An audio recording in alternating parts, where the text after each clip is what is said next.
In 2006, when Rhonda Byrne released The Secret, I was mesmerized. It was so mysterious and intriguing, and I wanted to know everything about it. I've always believed that the brain was capable of much more than anyone let on. So after much searching at the library, that place that houses real books, and on our limited internet back then, I found a program by Wallace D. Wattles, The Science of Getting Rich.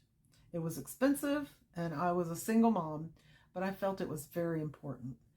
I remember being so excited when I got it, and I started reading and implementing some of the practices into my life right away.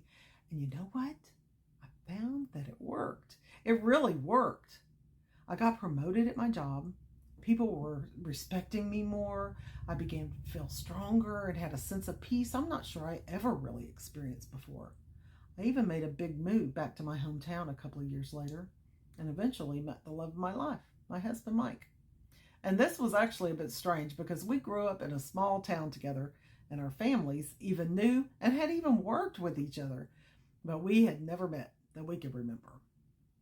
As I look back, I can see all of the good that came out of that program for me. Unfortunately, when you get out of practice with The Secret, you fall off the path. And during those years, I also had a lot of trouble. But when I would remember what I had learned, things would improve again.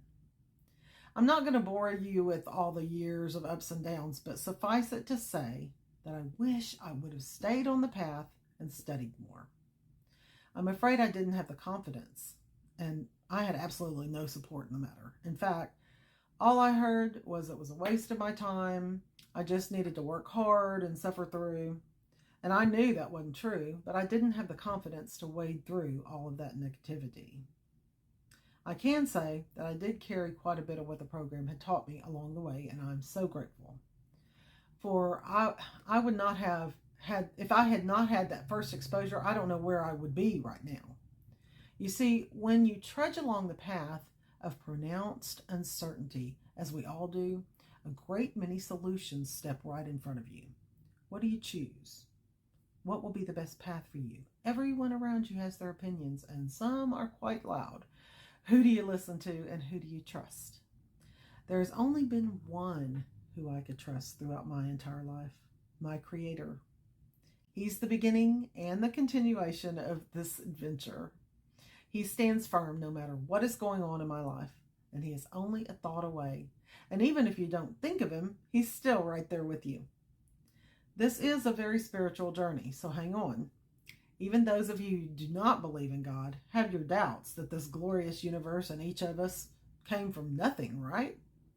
So don't run yet, and maybe you can help me understand your views as well. But I know that you should be running with me on this adventure.